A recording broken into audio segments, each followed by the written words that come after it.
Hi there, it's Sam from poodles.co.uk. Thank you very much for joining me today. Today's project is this one, except it's not. I'm not going to build the box because this is one of our pizza boxes and I've just simply decorated it with some Merry Little Christmas designer series paper and then a gorgeous stamp on the front from The Little Things. Sweets for my sweet. And put a lovely, pretty black shimmer bow on the front. However, I have coloured my box and I trashed two in the making of this box. So I want to use my supplies to show you different ways to colour it so that you can make an informed decision before you start colouring.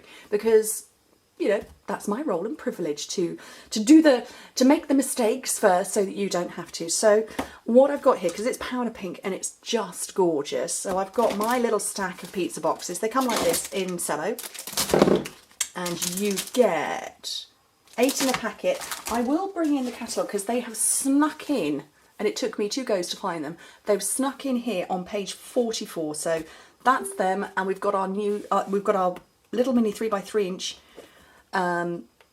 envelopes. My brain has gone to mush today. 3x3 inch envelopes are in there as well. So, but they have snuck in, and a lot of people have went, oh, I missed them. So that's where they are, page 44. Anyway, there's a few ways you can colour, and I would like to show you what I did. So this is my first go. This is with a sponge roller. Not the prettiest look. Not the best finish. I also had a go with just taking my ink pad and swiping it across. A little bit dark for me. I had a go with the sponge dauber as well. And then I thought, I'm going to spritz it and see what happens. So this is our pizza box. It comes like that. And it's got a shiny inside, which means it's food grade safe. However, if you do the technique that I'm going to do here, it potentially might not be. It's kind of your call. So let's do what I first thought. So I've got my powder pink and I want to show you what happens. So like I say, I'm going to trash my boxes so you don't have to. So, excuse me, sponge roller, and you don't go backwards and forwards because you would only get ink in one place. You push, lift up, and then it goes all the way around. And then you do the same across here. Now, this being powder pink is probably going to be quite pale. And you can build up the colour. But I found I was getting stripes, and it's a slow build. And it's just too time consuming for me. Oops. And it is a slow build, but there's stripes. That didn't make me happy. So, sponge dauber. Sponge dauber's great for edging. Not so great for a full look, and probably, sorry, I'm calling this a sponge dauber, it's not, it's a sponge. It would be great if you just wanted to edge it like that. Not so great over like that, but a sponge dauber would probably come up with the same effect.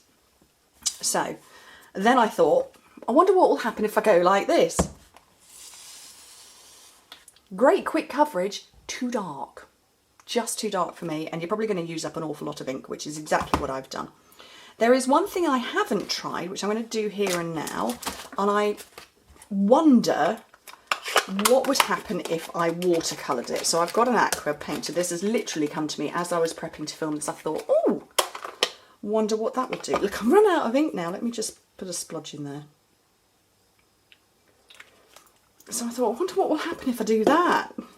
So we're going to try it. So I've got my aqua painter and I'm just making a watercolour wash. I suspect this will be quite time consuming, and oh, it's not bad.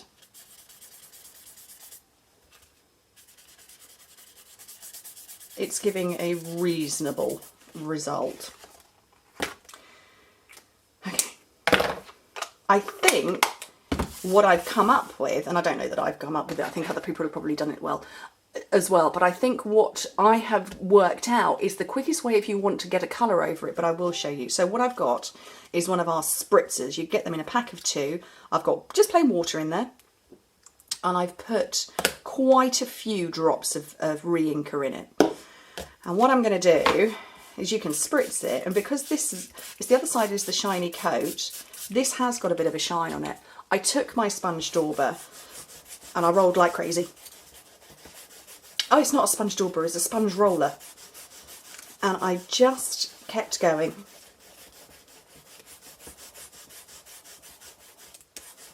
Like that. And I have now got this lovely even coat. It is wet, and you can see the water is coming through this side. It does dry. I don't know that it would remain food safe, so if you're going to put food in one of these, I would think probably leaving it plain white would be the better option. But that's the good way to get it dry. And mine, this one here with this totally even colour, that's how I did it, like that. And you can see it's curling. It does flatten itself again when it dries, or you can run a heat gun over it. So those are this is me experimenting with mine, so you don't have to, because you do get 8 in a packet and you don't want to lose 2 going, oh, I don't like the finished result. So that's what I've come up with. Like I say, I think this is the best method for getting an even coverage. I do want to also show you how to put it together, so I'm going to put those to one side. Actually, is that a dry one? That's a dry one. So there are a couple of little bits to get rid of. Do make sure yours is fully dry. If you've done the spritz method like me, make sure it's fully dry before you put it together, because you will get a slight buckle on it. I put mine together too quick.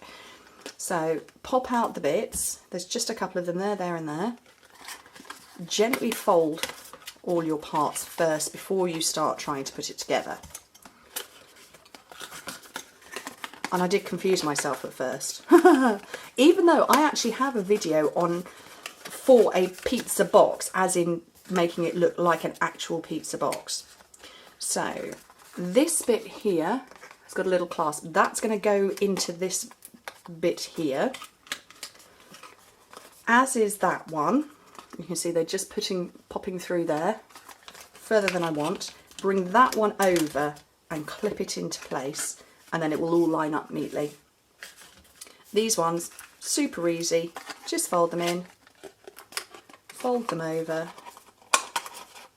and that is your pizza box made. So it's quite simple to put together, but I was looking at it trying to do this part going, I don't know where that bit goes. I'll have to undo it to show you. Oh look, it's tucked it in so tight. So there's me. I got those 2 bits in. This is what happens when you're prepping quite late at night. And I had these bits in, and then I was just being so dim going, I don't know where to put that bit. Where does that bit go? I don't get it. And then I realised that that's to hold that bit shut. I know, it's quite painful, isn't it?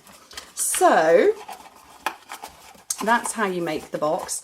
Like I say, that was using the roller dry. That was swiping. It's quite dark. You might like that. That's with the aqua painter, which it's not got the nicest finish. That I think is lovely. I really am happy with that. I just would question, just because it's got a little bit wet in a few places, and actually there and there as well, whether it would be food grade safe still, because this is lovely and shiny. So if you are going to put food in it, open food I should say, like a biscuit or cookie as they're called overseas, I probably would suggest that you leave it white before doing that.